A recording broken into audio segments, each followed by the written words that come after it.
Tequila is an interesting distillate from the one-of-a-kind agave plant.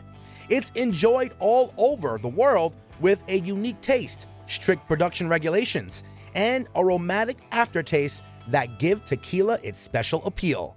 Let's see how it's made. Interesting process.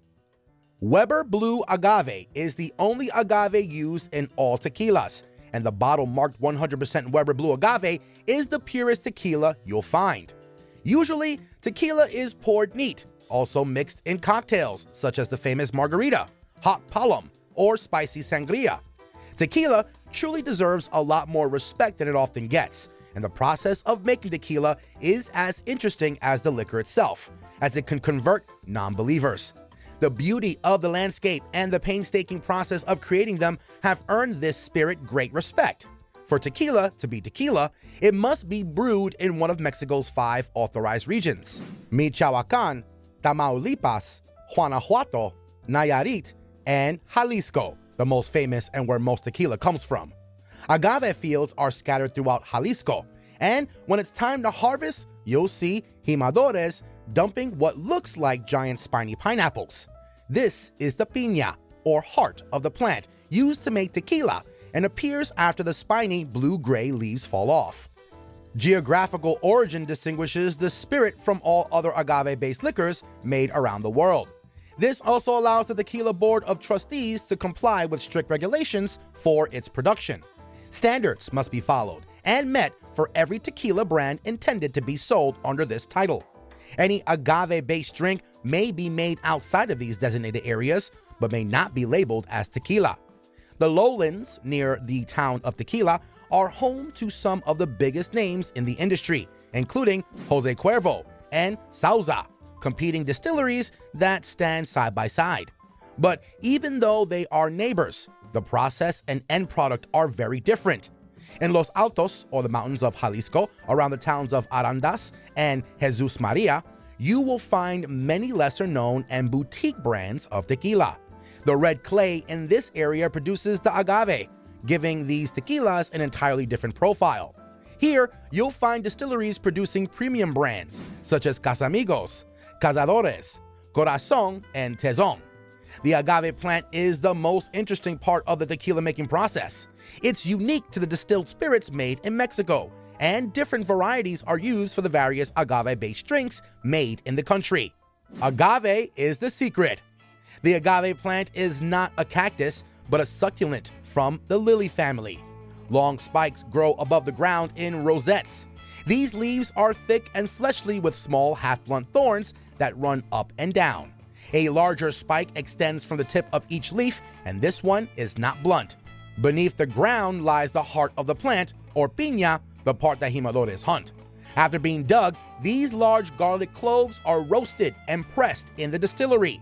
All plants are pruned by hand, no machinery is visible, and a very sharp COA de jima is used to clean the plants and open the hearts.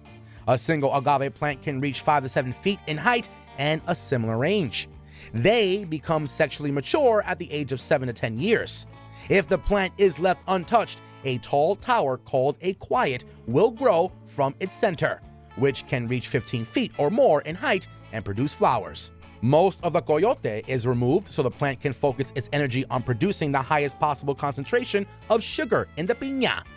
After the agave livers are harvested and shipped back to their distillery, they begin their transformation into tequila. The goal is to convert the carbohydrates and starch from raw piña agave into fermentable sugars, much like nuts are turned into a mash, which is then fermented into whiskey.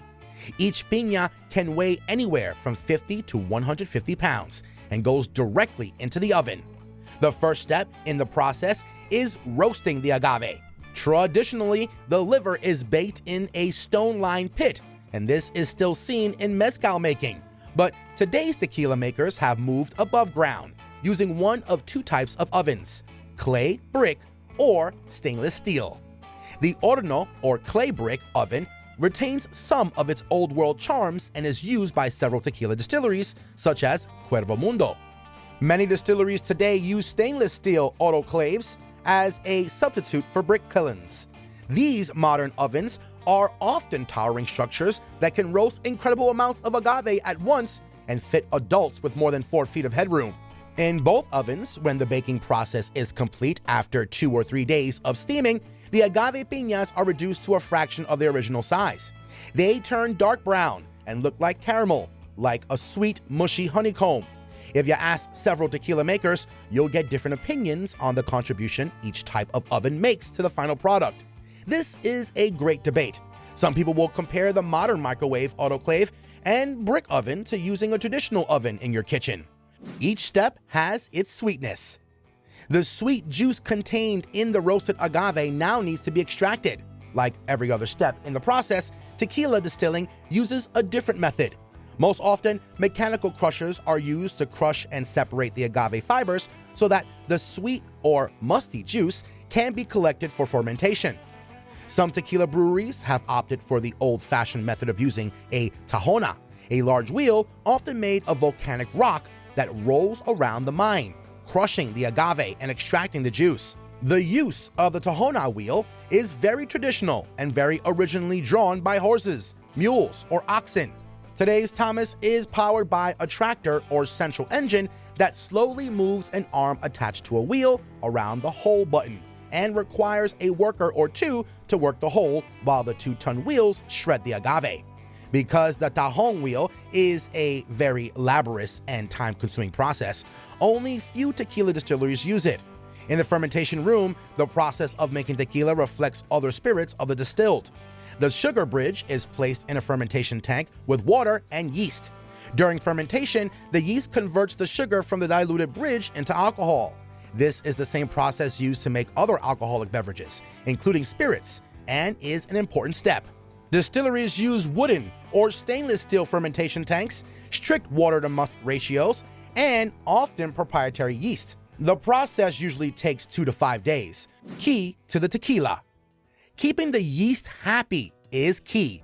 At the distillery, where cazadores and corazon tequilas are made, yeast is accompanied by classical music during fermentation. At San Nicolas, home of Tequila Corazon, pleasant instrumental music fills the fermenting room. In the relaxation room, tequila becomes tequila. The ferment should contain 4 to 10% alcohol, and the goal is to distill it to a concentration of around 55%. The liquid that comes out of the distillery consists of 3 parts. The upper part is called the head, the middle part is called the heart, and the lower part is called the tail. Distillers usually only redistill the essence captured in the distillery. Most distillers remove the head and tail because they contain the most impurities. The liver contains the best alcohol. After the final distillation, the head and tail are removed and the heart is placed in a barrel or bottle. Most tequilas are aged in used barrels, often from bourbon productions, where the barrels can only be used once. Other barrels used are white or French oak barrels and new and used sherry casks. Each cask imparts a distinct note to the finished tequila and is carefully selected by the distillery. It's also important to understand that, like whiskey and rum, casks give tequila its final color and oak flavor. Because of this, Blanco tequila is clear, Reposado tequila is golden, and Anjo tequila is yellow. Click on one of the 2 videos on your screen right now. We'll catch you guys in the next one.